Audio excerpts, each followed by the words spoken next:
And that's why my pet gerbil is no longer allowed into Hilton Suites. Hello and welcome to the 8th episode of The Comic Book Network. I'm your host, Ian. And I'm your co-host, Ethan. And today we're talking about something near and dear to my heart and to my car. It's mobilization. Mobilizing your world. Hashtag not sponsored. We are sponsored, actually, and we just got 20 cents. Raking in that sweet cash. What? What, AT&T? I'm fired. This is so early in the podcast to fire people. We usually wait at least 5 minutes. Yeah. I'm going to have to go say a few words to my parents, my family. If you have open jobs, I'd love to take them because right now I am really in a pit. Just email at us at The Comic Book Network. Shameless plug. That was ideal. Now let's get into the topic at hand. Well, now that we need to find more ways to mobilize your world instead of AT&T. Cha-ching! Did you hear that? I did. Did you hear that? That was the sweet, sweet dough. That was raking it in. Sweet cash, just pocketed 20 cents. Let's talk about how superheroes get around. Right, and we're not talking about the Spider-Mobile or the Batmobile yet, but the different ways that super-powered heroes have of getting around. What are the greatest ones? What are the ones that are kind of ridiculous? I'll touch up on a few of the well-known ones, and I'll let you finish with the harder variety to choose from. Some of the known and loved ones are, of course, flight, as we can see in Superman and Hawk Girl and other weird characters who fly. And chair, as we can see in Thanos. Yeah. That one's probably my personal favorite. There's the web blasters, as we can see in, clearly Batman only. Right, or turtle, as we can see in Aquaman. And yeah, you can get around on turtles and talk to fish. Talk, quote unquote. I don't think they saw that. They didn't? No. I mean, that was very clear. I was exaggerating those quotation marks. So, other ways, of course, are like the Batmobile, the Spider-Mobile, and other mobiles, the Batcopter, the Bat Shark Repellent, the Bat Credit Card. Right, I've always been known to ride around on the Bat Credit Card from time to time. I mean, hey, that's one way to get around if you know what I mean. I don't. I'm really banking on you because I had no clue where I was going with that. I do have the internet in front of me. I will check it post-haste. Post-haste. That means immediately. I just found out on the internet. Yeah. Thanks, man. So, all right, your turn. Man, there are a lot of different ways that you can go around. Wow. Yeah, thank you. Insightful, I know. But that's just to be expected. One of my personal favorites is the weird symbiotic invisible jet that Wonder Woman has, which has had some of the strangest origins over time and almost never been consistent. I couldn't list all of the origins, but one involves a shape-shifting alien who's bound to her bidding, which is not exactly the weirdest thing we've seen in comics, but it's certainly, different. One of my personal favorites is Nightcrawler's Banff, and that's been sort of a staple of his. Obviously, there's Flash's speed, there's Magneto's floating. Right, and there's Marco and Alana's tree spaceship, which is also a very common thing we see in comics. Right. So, of these, which do you think logistically would be the best to get around on?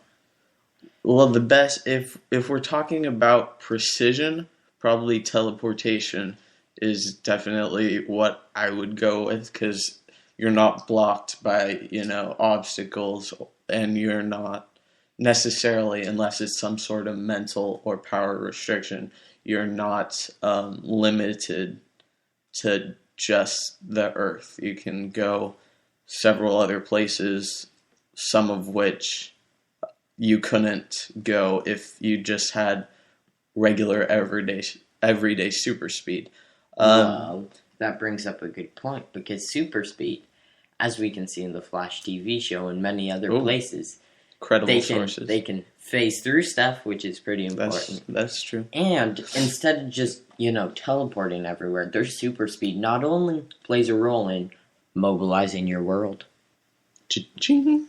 but it also plays a role in, fighting, because creating that lightning, whirlwinds, pretty much everything. Right, but teleportation also can provide an advantage in fighting when you're not expecting where they're coming up, when you're not able to figure out where they'll be next. That is a good point, but teleportation on water, you're going to have to keep teleporting to the surface, whereas super speed, you just run around. Yeah, power-wise, I'd definitely go with super speed, but just for the precision of it, definitely teleportation is easier. Right. Super speed has a lot more powers that are involved with it. Like, when you have teleportation, you only have teleportation. That's the only power that comes with being able to teleport. But when you have super speed, usually there's a ton of different things you can do. Like you were saying, creating windstorms can be part of this, and even crossing into multiverses is just an insane benefit. Yeah. I'd like to see a teleporter do that. Come on, Nightcrawler, step up. Doorman. That actually makes me curious. Could they? Probably not.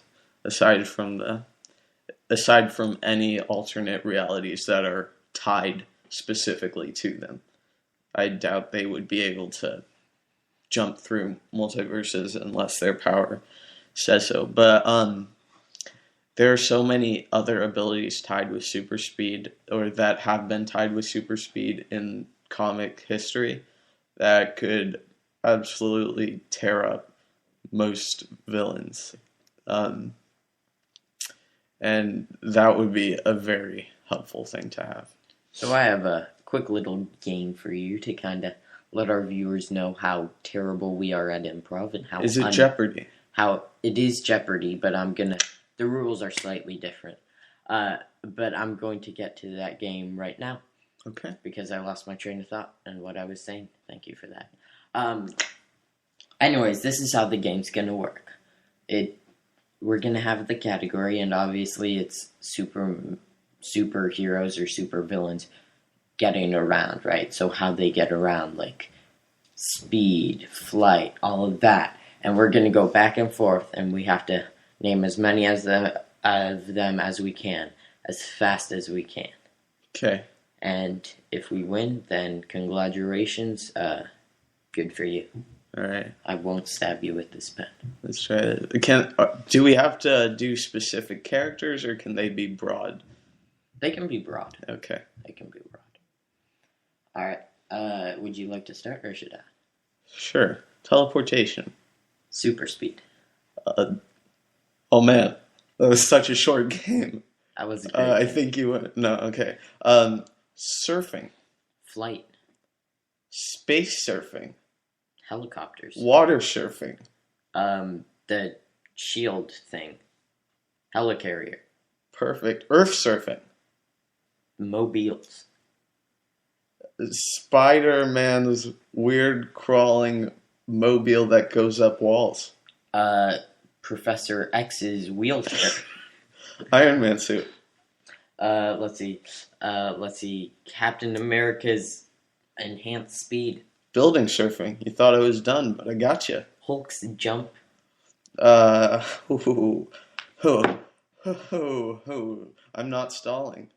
I am stalling. Hey, trust me, I'm not stalling here. Let's see. How about Gus from Saga riding on Friendo? That works. Thank you. Ghost Rider's motorcycle. Cars from Outcast. Let's see. Taskmaster's copying someone else's move. How is that moving? I said he's copying someone's move. Oh, that's perfect. So, like, he imitates the way they run? Yeah. Like, that's another way of getting around. That's a great way of getting around. Like, personally, I'm not stalling here, just to be clear. Quinjet, by the way. Air Force One. Air Force One. Barack Obama. White House. Down. Rock. 3. Roll. All Night. Almonds. 1. 2. Stapler. The perfect number. Light Post. I think I win this game, like, decisively. You know, I think we're going to have to leave it up to the viewers, just because we want more viewer interaction. I did have a lot of surfing-related things, but that was just because I was thinking of broccoli. Oh, okay. So, that brings us to our next segment, unless you have anything else to mention. No, that sounds good. Let's go. All right, our next segment, which is the Reads of the Week. Absolutely. So, would you like to start, or I'll go? You know, to not break tradition, I suppose I'll start and save actual Reads of the Week for later. Perfect. So, today, you know, here on the Comic Book Network, we're all about, you know, like, getting to know Thanos and, you know, developing, like, a Thanos. Complex, yes. Yeah. So, I decided, hey, what's more Thanos than Avengers Infinity War? So, I decided to read the first issue of that. It was Thanos. There was lots of Thanos. Really? Really, yeah, I'm surprised. But more character development of Thanos, and I thought, this is a really interesting spin on comics in general. I mean, Thanos is being developed. What? Even more so? Like, can he physically take that? I don't know if I can mentally take it. I don't know if you can mentally take most things. What? It's great. It's good. So, art, in terms of art, how was it? It wasn't great art, but you know, they drew one character like super well. And what character is that? Thanos. Oh, well, shocking. Well, for my reads of the week, I kind of went on a Bucky Barnes spree. Saw the Civil War trailer, had to sort of prepare for that. And I was reading a little bit of Brubaker's Captain America, which is always high quality. It has some development of Red Skull, who's a very interesting character. Nothing to compare with Thanos, obviously, but he's a great character nonetheless. And he's had some really interesting storylines. And the art is pretty high quality. I enjoyed that. But even further, I liked the Winter Soldier comic, which is written by, I'm blanking on his name, but it's a recent comic that was in 2014 for Marvel Now, and it has some of the craziest, best, most confusing art I've ever seen, but it's also got a really interesting take on the Winter Soldier as a character. If you know his position as the Man on the Wall, which developed out of Original Sin story arc, they dived into that, and it was just a really interesting storyline, I felt. I've always liked that position. Man on the Wall? Man on the Wall, which I'll explain it to you if you aren't aware. It's essentially the Punisher in space, if that makes any sense. Nick Fury used to hold it, and someone before him, Woody McCarty? Woody Allen? McSomething, but Woody Allen. He's the Man on the Moon now. It's an interesting sort of role because he did whatever it took to stop extraterrestrial threats before they got to Earth. And obviously, as you can see in every comic ever, he did the best job. Yeah, I mean, really, he's had a flawless run. Right, there's no aliens ever. Well, not that touch Earth. I mean, Thanos, he's an alien, but he's got his chair. He's out of their league. Yeah, that chair is pretty much end all be all, right? Yeah, he's like, I could throw my last Cheetos bag at Nick Fury and move past him, but I'm just gonna continue eating. Right. And the position always interests me because it's sort of, you sacrificed everything to do this. You sacrificed some morals, a lot of your life just to do this one position, to stop these threats before they got to Earth. So whatever got to Earth was more than Nick Fury could handle. Now, in the Winter Soldier series, we see the Winter Soldier taking up this mantle. And he apparently does a pretty great job of it, because there's some flash forwards in the comics that show that the future is entirely peaceful in all multiverses. That's a pretty good track record. That's pretty good. Yeah, for sure. Maybe not as good as Nick Fury, because Nick Fury, Yeah, he did stop 2. He did, but So. no, It's getting there. No, yeah, below right. the same. Absolutely. But one interesting aspect of that future storyline is that they changed up the art for that. And every future flash forward, I guess, was a change of art style. And that was an interesting way of going about the art. And I love his name, Marco Rudy. Yeah, he's the artist. He's the main artist. But this other artist did a great job with the future sort of mood, sort of vibrant color scheme, all of that sort of thing. And I thought that was a very interesting way of showing time passing. And if you have no more comments for your reads of the week, I think that wraps it up for me. Suppose we'll move on. By the way, did you have any thoughts on the Civil War trailer? Have you seen it yet? I have not seen it yet, but I've heard a lot. Good stuff. Good stuff. That's Spider-Man. He may look a little bit over-animated, but I'm sure he'll look great in the film. So, if there's nothing else, I will move on to our letter of the week.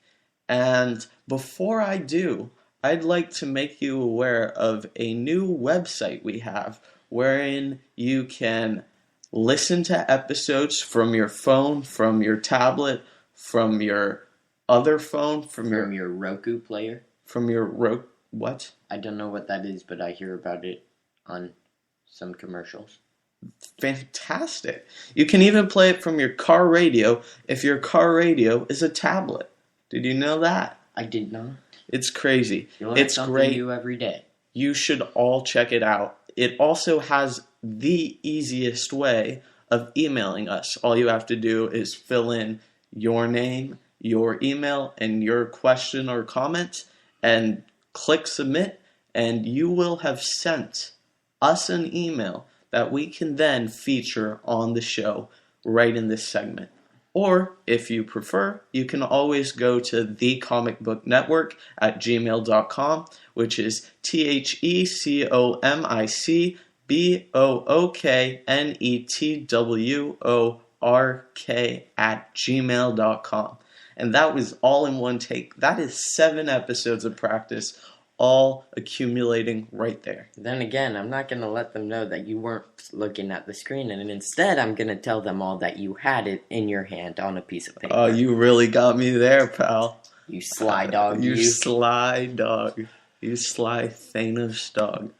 I learned that trick back in Ethiopia. Nice. So, for our letter of the week this week, we've been going through a 30-day comic book challenge. Because we have no letter of the week, really. You could fix that. Just saying. Shameless plug. Right, shameless plug. By the way, we're mobilizing your world with these questions. Cha-ching. So, what is your favorite comic book movie? You know, that's a tough one. There's been a lot of pretty good comic book movies and a lot of pretty terrible comic book movies. Mm-hmm. But I'm gonna have to go with a movie that I saw a couple of years ago, opening day.